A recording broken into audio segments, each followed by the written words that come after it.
Hello, hello. This is Sheri from the Sheri K. Hoff Show, where we focus on living joyfully and successfully in your life and business. You can find us at sherikhoff.com. That's SherikayehOff.com. On the Sheri K. Hoff Show, we feature interesting people doing interesting things. And Annabelle Baugh is the founder of Cosmetic Surgery Advancements, a company that provides cosmetic surgery patients with advice and information. Annabelle wants stricter regulation when it comes to cosmetic surgery and patient safety. She is on a mission to educate, inform, and inspire. Hi, Annabelle. I'm so happy to have you here today. How are you? I'm very good. Thank you, Sheri. And how are you?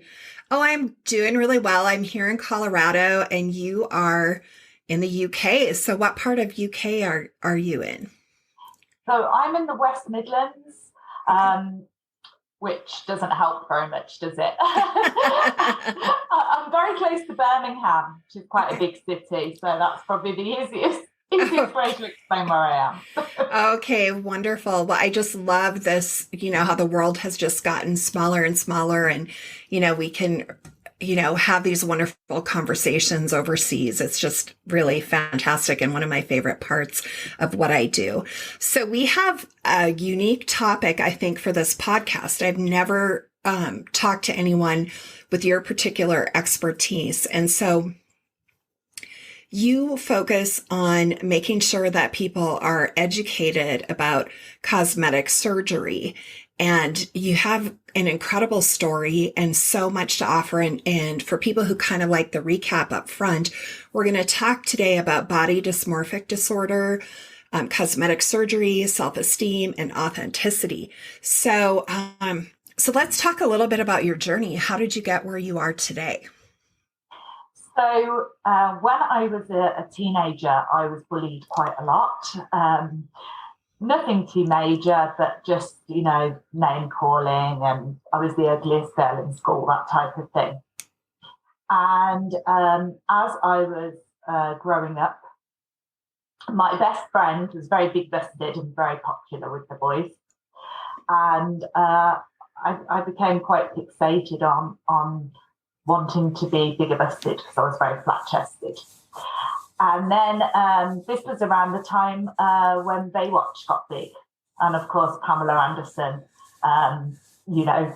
was quite open about having breast implants. And for me, it was like a light bulb just went off in my head. And I was just like, that's it. That's the solution. That will make me a happy person. And that's what I need to do. And that's it. And as soon as I was able to afford it, which was when I was 20, I had my first breast augmentation. And within about 6 months, I wanted to go bigger. And I was really lucky that I had a really amazing plastic surgeon who was very focused on making sure anything he did wasn't going to affect his patient's mental health. And he was quite concerned about me and spent hours talking to me. And I think it was around that time, looking back, that I realised that I was struggling with body dysmorphia because what I was seeing in the mirror wasn't the reality of the way I looked and wasn't what other people saw. So to me, I still felt quite small-busted. I didn't feel confident in myself, but other people saw, someone with a great figure, slim, relatively big-busted since my breast augmentation, but I really wanted to go bigger. And that was also tied in with my self-esteem because I had very, very low self-esteem. And I'd fixated so much on, I'll have my breast augmentation and then my self-esteem will go through the ceiling and I'll be confident. And it didn't happen the way I expected. I did feel better in myself. I did have more confidence, but it didn't jump the way I'd hoped it would. I still you know, if you were to kind of do a scale 1 to 10, I'd say I was still under the number 5 of self-esteem, maybe a 4, but I've gone from a 1 to a 4, so some improvement. And I became very fixated on my body, on wanting bigger breasts, and wanting to be very, very big busted. And now I'm a lot older, and I'm looking back on things. And body dysmorphia is something I've become interested in, because I do believe that cosmetic surgery can help people with body dysmorphia, which is quite an unusual position to take. And I've done a lot of research into it. And that's also based partially on my own experiences. But I also feel that, unfortunately, there's so many vulnerable people out there that will be taken advantage of by unscrupulous surgeons.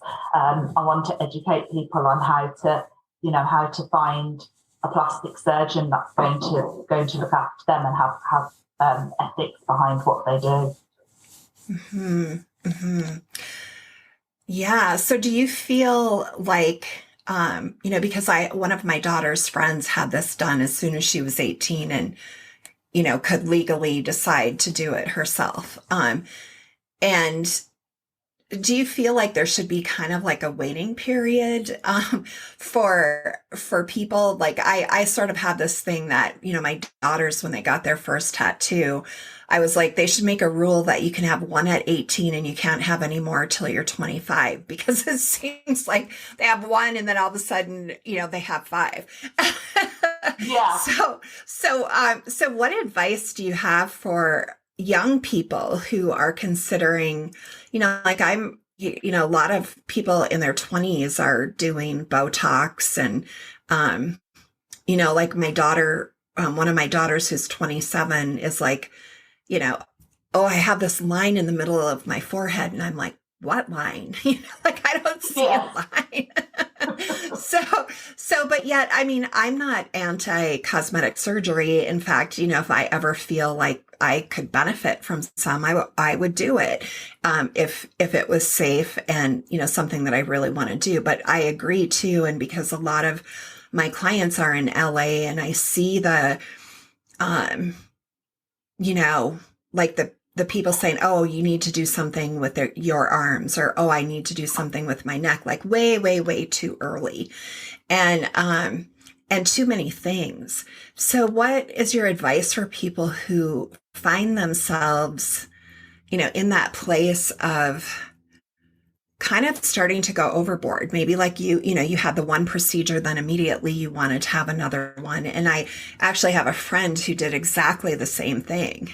And then she ended up, having like 4 surgeries and then going back down to, a previous size, because she, realized, okay, this was a little crazy here. As I said, I was really fortunate. I wanted at one point to have expandable implants where they keep filling them up so that you're not limited on the size they can fit in. And they're known as tissue expanders, is the proper medical term for them. And I was just so lucky. My surgeon spent hours talking to me every week, probably for about 10 months, persuaded me not to go ahead with that and just to have, the normal type of implants that once it's in and you can't go any bigger, because, I think he could see that I would get completely kind of carried away with it. And he did agree to do a 3rd augmentation to take me up a little bit bigger. And I'm really happy. That was like 18 years ago. What I would say for me is, I think it's really important to kind of connect with your own authenticity. So I found some really interesting kind of research that was done by some psychologists, Michael Kernis and Brian Goldman. They developed something called an authenticity inventory, which I think is really helpful to kind of refer to. And it's got 4 key factors of kind of ways to connect with your authentic self. So there's self-awareness, which is knowledge of and trust in one's own motives, emotions, preferences, and abilities. So that, helps with cosmetic surgery, because you look at yourself and stop comparing yourself to other people. And the second part of it is unbiased processing, which is clarity in evaluating your strengths and your weaknesses without denial or blame. And again, that reflects on self-esteem as well, that if you can identify your strengths and your weaknesses, it can help you build your self-esteem. And then the third part is behaviour, so acting in ways that are congruent to your own values and needs, even at risk of criticism or rejection. Now, this is something I always say when it comes to cosmetic surgery. When I had my breast augmentation, at the time in the UK, it was very unusual to have cosmetic surgery. I think it was a bit more common in the US, but in the UK, it really was quite unusual to have cosmetic surgery. And I remember, everybody was like, what are you doing? Why are you doing it? But there is something about identifying, with yourself and knowing that I didn't care what other people said because it was something I wanted to do, but knowing why I wanted to do it as well. So that's that self-awareness coming back. And the final bit is relational orientation, which is close relationships, which inherently require openness and honesty. So being open with other people and talking about, your weaknesses, your strengths, what your opinions are on things, how you feel about yourself.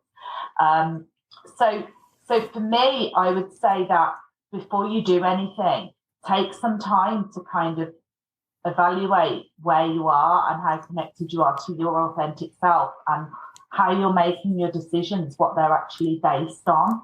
That's something that helped me. And slow down. I think we're all in a big rush. It's almost like we all feel like we're running this race, and we're not racehorses, darling. We need to take things a little bit slower and take a step back sometimes and give yourself time to think about, where you are with your own self-identity. I think that's so important. So what does your organization actually do for people? So, if we will send people to your website, what can they expect? And, are you primarily a source of education? Kind of walk us through how people can work with you. Sure, of course. So firstly, my site started because I found out that my allergen, sorry, how you should pronounce it, breast implants were withdrawn. This was in July 2019 due to a link with lymphatic cancer.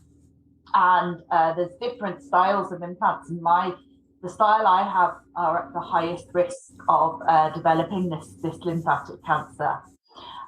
When they were withdrawn, a number of women had already died. I think it was 6 women had died at that point. And I was quite shocked because in the UK, there really hadn't been much information about it. And I actually stumbled across it. I was looking up something online and I came across it, allergen breast implants withdrawn due to link with cancer. And I was like, this was in November, and I was like, gosh, they were withdrawn in July, and I've only just found out. And I was so shocked about that I felt that I wanted to do something to help other women and men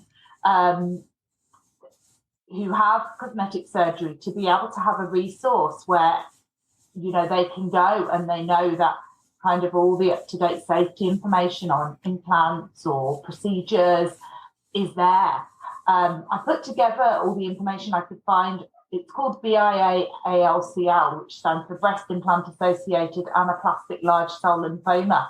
And I spent a long time putting together all the information. I watched the first World Consensus Conference and, I actually put everything together in simple format so people could just have a look through and get the information. And I tried to make it as kind of unbiased as possible. And I just felt that as I was at risk myself, or I am at risk still because I've chosen to keep my implants, it was a resource that women could trust because there's so much out there and it's, most of it's written by men, let's be honest. And most of it, it's hard to know how biased it is, you know. So I just wanted women to have a resource they really felt they could trust, written by a woman at risk of myself. And it went from there. So after I did that, I realised that, you know, there was a really bad situation with cosmetic surgery and plastic surgery websites that promote surgeons that do not have the appropriate training to do cosmetic surgery. And, you know, women are dying.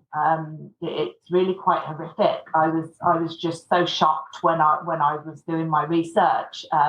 One of the biggest websites, I won't actually name them, but one of the biggest cosmetic surgery websites, certainly in the US, expanding into the UK, promote surgeons that should not be doing cosmetic surgery. And the result is that not just people being maimed, but as I said, women are actually dying. And so I wanted to put together a directory of surgeons that people felt they could trust. And so what I do is, as far as I'm aware, I'm the only website out there that only permits specialist plastic surgeons to have a profile. And then I will verify all their qualifications myself. So I go to all the appropriate medical bodies, all the registrations, and I check that they're in good medical standing and that they are fully qualified as a specialist plastic surgeon. I mean, just to give you some kind of idea of what I'm talking about, there was one surgeon called Dr. Amulapu, not sure if I'm pronouncing that correctly. He was promoted on the website that I'm talking about, the very big website that promotes surgeons that are not appropriately trained. He failed his plastic surgery board exams multiple times, and these are a few of the things he did. So he actually had a 4.3 star rating, so that was out of 5 stars, so very high, 480 reviews, lots of lovely before and after pictures. So, you know, people looking at his profile, it's very easy to understand why they think, you know, they were going to be in safe hands. So a few of the things he did, he performed a tummy tuck procedure on a woman called Nicola Mason, which she had not asked for. She actually went for a Brazilian butt lift. This was at Spectrum Aesthetics in Florida. And she was left with terrible scarring. She filed an official complaint. That's the least kind of worst thing he's done. He performed a Brazilian butt lift on a lady called Adanette Galvin, and she died from a fat embolism shortly after the procedure at the New Life Surgery Centre in Florida. He performed a procedure at the Adventure Clinic on Crystal Core. Following this, she was actually found unconscious by her mother, who took her to hospital, and she was diagnosed with shock and kidney failure. She survived following an emergency blood transfusion, but the hospital said that if she hadn't received the treatment, she would have been dead an hour later. And he also performed a procedure on a lady called Latia Bumista, seduction by Jardins Medical Centre. She stopped breathing on the surgical table and died. During 2 of the Brazilian butt lift procedures, he punctured or stabbed organs, including the liver and the small intestine. And yet his profile on this website was only inactivated when his medical license was revoked. So they allowed him to carry on promoting himself even after, you know, women had died. So that's just one example. I've got so many that we could be here all day. But you know, it's just absolutely horrific. And I just felt that there's so many vulnerable people out there that are being targeted by advertising, by very slick websites, with lots of money behind them for marketing. I just wanted to provide a resource that, you know, made it a bit safer and helped people that are vulnerable to find good surgeons who will, you know, they're at least in safe hands. No matter what they choose to do, they're at least in safe hands. Well, I think that's a wonderful service that you're providing for people, and I can really feel your passion about it. And, you know, I have to admit that I feel a little bit horrified, because what do? We go search on the internet and we look for those, you know, higher 4.0 to 5-star Yes, reviews and those before and after pictures, and we're like, oh well, this looks good. exactly. And so I just think it's wonderful what you're doing. So for our listeners here, what's the one or two most important things for them to take in from our conversation that we've had here today? So I would say, firstly, if you are considering cosmetic surgery, go online and look. There's lots of resources and information about kind of identifying with your authentic self. It is something I'm going to put more information on my site about. I've got some information on my site about body dysmorphia, which, I actually spoke with a psychiatrist in the UK, professor, consultant psychiatrist at the Priory Hospital, who's one of the world's leading experts on BDD. So, it's not just kind of me kind of talking about my own personal experiences. There's some really good kind of research and information there. Have a read through that. And then if you are still going to go ahead, check that your consultant is a specialist plastic surgeon registered with one of the regulatory bodies. Again, I list them all in my resources so that if you've already found a surgeon, you can just go to these resources. They're all active links, and you can just click on the link, put the surgeon's name in it, and it will tell you if they are actually registered and qualified in their country. So I've covered the UK, I've covered Europe, there's the European associations, USA and Canada, and Australia and New Zealand. And there's also a worldwide association that you can check with as well. So if it's somewhere else in the world. So it's so simple just to go to my site, click on the link, put the name of the surgeon in, and it will, and you can find out if they're qualified. Don't rely on before and after photos. They're only going to be the best.